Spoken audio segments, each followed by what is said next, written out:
सौराष्ट्रे सोमनाथं च श्रीशैले मल्लिकार्जुनम् उज्जैन्यां महाकाल ओंकार ममलेश्वरम् परल्यां वैद्यनाथं च डाकिन्यां भीमशङ्करम् सेतुबन्धेतुरामेशं नागेशं दारुकावणे वाराणस्यां तु विश्वेशं त्र्यम्बकं गौतमी तटे हिमालये तु केदारं कुशमे सन्त शिवालये एतानि ज्योतिर्लिङ्गानि सायं प्रातः पठिन्नरा सप्तजन्म कृतं पापं स्मरणेन विनश्यति।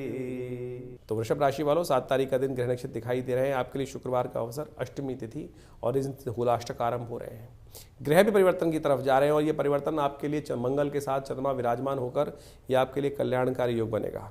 आपके मनोमस्तिष्क को एक कर कर प्रयास से, बुद्धि और सामर्थ्य से, मन और सामर्थ्य साहस दोनों एक दिशा में काम करने के योग अच्छे से बनाते दिखाई दे रहे हैं। लेकिन ध्यान रखिएगा, शत्रु बैठे हुए हैं आपके लगातार, जो आपको कष्ट देने के योग बना सकते हैं। आपके सम्मान को, आपके कर्म के सफलता को कोई और क्रेडिट ले आने के लिए रास्ता बनाता दिखाई दे रहा है, तो उसका ध्यान रखना पड़ेगा।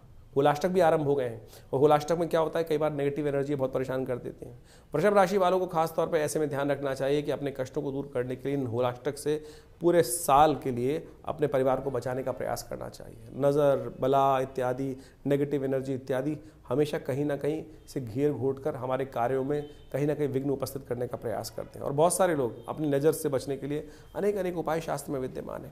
होलाष्टक उसके लिए बहुत इंपॉर्टेंट दिन माने जाते हैं। कहा जाता है कि इन दिनों में विशेष तौर पर भगवान शिव जब आराधना कर रहे थे, साधना में थे, तो कामदेव ने उनकी साधना से उठाने के लिए उनको अपने अस्त्रों का प्रयोग किया था और जैसे ही क्रुद्ध में शिव का तीसरा नेत्र खुला तो वो भस्म भी हो गए थे। तो कहा जाता है कि इन दिनों में बहुत ज़्यादा कामातुर होकर बहुत ज़्यादा वासना की बातें परेशान कर सकती हैं, तो ऐसे में ध्यान रखते हुए कार्य करने का प्रयास करना चाहिए और कहीं ना कहीं नेगेटिव बातें जो होती हैं वो कष्ट दे सकती हैं।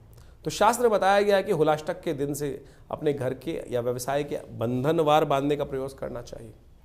आप ऐसे में एक काम करें, आपकी राशि के दृष्टिकोण से हमें दिखाई देता है कि आप पंच पल्लव, 5 पत्ते जो होते हैं आम के, अशोक के और साथ साथ विशेष तौर पर बड़ के और पीपल के इत्यादि के, इन सब के 5 पत्तों को बांधकर पंच पल्लव उपयोग करते हुए अपने घर के मुख्य दरवाजे पर कलावे के साथ, लाल कलावे के साथ यदि बांधकर बंधनवार बना दें तो आपके लिए कहा जाता है नेगेटिव एनर्जियाँ दूर करने का योग बना सकते हैं। इसके साथ मोर पंख का उपयोग अवश्य करें।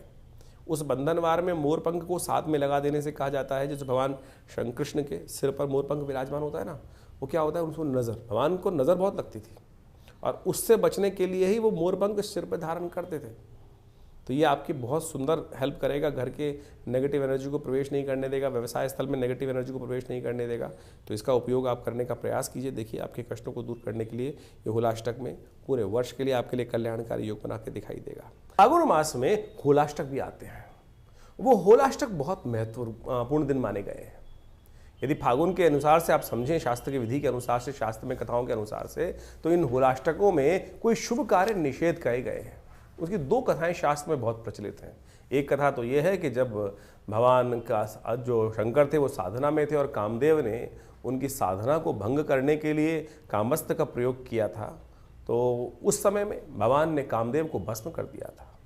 और दूसरी कथा एक और है कि जब हिरण्यकश्यप और हिरण्याक्ष इत्यादि थे और वहाँ पर भक्त प्रहलाद पर उन्होंने अनेक प्रकार के अत्याचार उपस्थित किए और उन सब अत्याचारों में इन 8 दिनों में भक्त प्रहलाद को भक्ति से विमुख करने के लिए अनेक प्रकार के त्रास दिए गए और अंत में उस भक्त प्रहलाद को अग्नि में उपस्थित कर दिया गया था, जिसको होलिका लेकर बैठ गई थी। और चमत्कार हुआ, भगवान ने वास्तविक तौर पर जो शास्त्र में कथा के अनुसार से कहा जाता है कि भक्त प्रहलाद भगवान की कृपा से बचकर आ गए और होलिका जल गई। तो ये समस्त जो कथाएं हैं ये शास्त्र में कहीं ना कहीं हमारे कष्टों को दूर करने के लिए कुछ सूत्र देती हैं और हम ज्योतिष विज्ञान के माध्यम से आपके समक्ष उन्हीं उपायों को यहाँ उपस्थित करने का प्रयास करते हैं कि जो पुराणों इत्यादि में वर्णित किए गए हैं। देखिए, ज्योतिष को आज की तारीख में कुछ लोगों ने केवल टोटकों पे बांध दिया है और ऐसे उपाय जिनका कोई औचित्य नहीं है उनको करने से कोई फायदा होने वाला है नहीं। ज्योतिष मन का वहम नहीं है।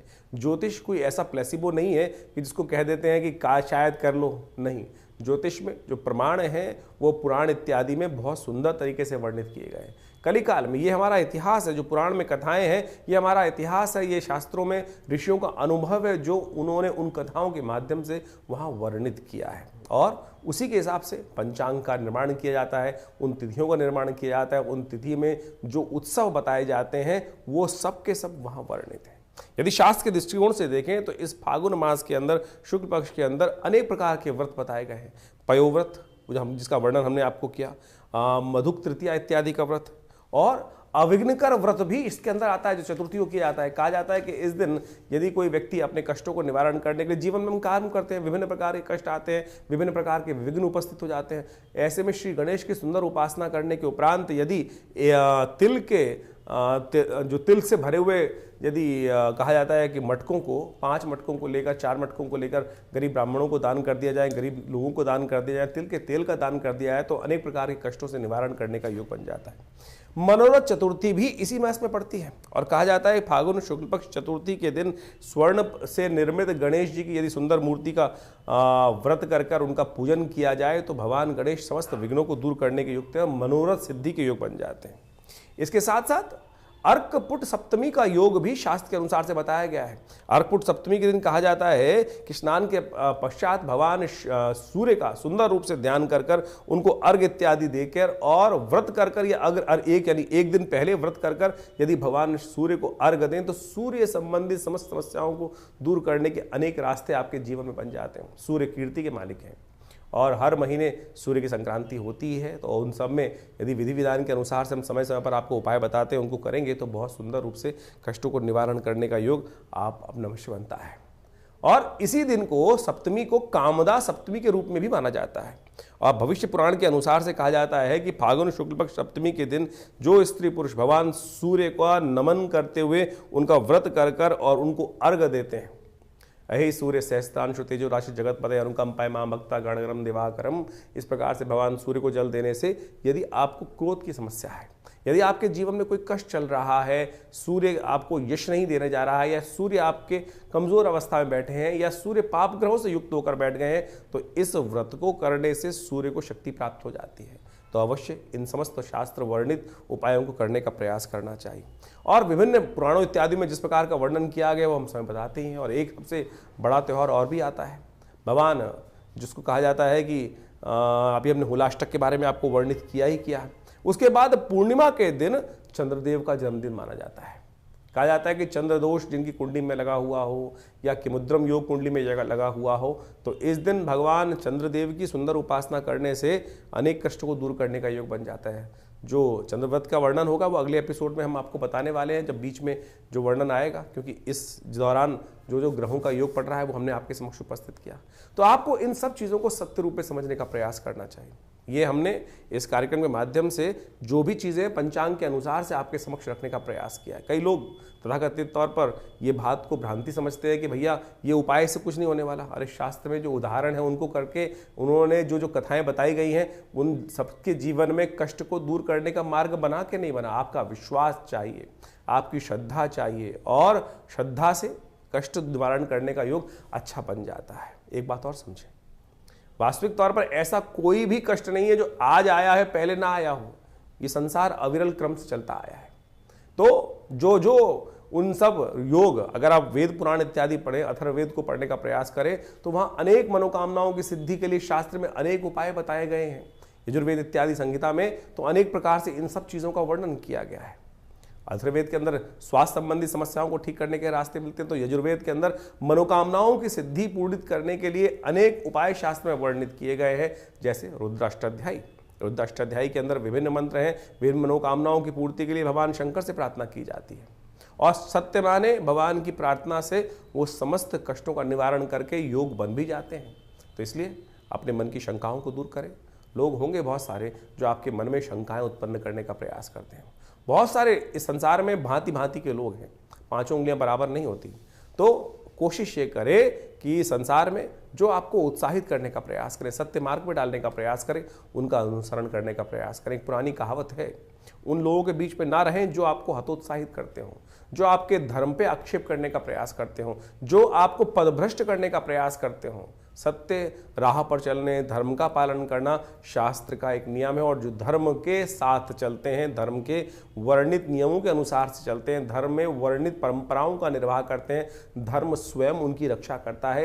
ये शास्त्र में अद्भुत रूप से वर्णित किया गया है। ज्योतिष बिल्कुल सनातन की एक सुंदर परंपरा है, और धर्म से विमुख होकर ज्योतिष का कोई जो निदान पार्ट है उसका तो कोई लाभ मिलेगा ही नहीं है। तो इसलिए निदान चाहते हैं तो अपने आप को सरल करने का प्रयास करें। हमने समस्त कार्यक्रम के माध्यम से आपके समक्ष पूरा जो वर्णन था ग्रहों का इस समय का, उसके समक्ष आपको वर्णित किया है, और आशा करते हैं कि प्रयास जो आप करेंगे सही दिशा में, जो उपाय सरलतम उपाय हमने आपके समक्ष रखे हैं, और उन सबको कर आप अपने कष्टों का निवारण भी कर सकते हैं बिल्कुल। और हम रविवार को विवेकानंद योग आश्रम में एक बड़ा कार्यक्रम अब आरंभ करने का हमने सुंदर प्रयास किया है। महीने के हर पहले रविवार को हम यहाँ पर आश्रम में सुंदर जन्मपत्रियों का, जो बहुत सारे लोगों के समस्याएं जीवन में होती हैं, वो कष्ट निवारण चाहते हैं, लेकिन जो आश्रम की जो फीस इत्यादि हैं वो देने में बहुत सारी समस्याएं लोगों के साथ होती है। तो हमने महीने के पहले रविवार के दिन सुबह 8 बजे से लेकर करीब 11 बजे तक एक कार्यक्रम रख दिया है।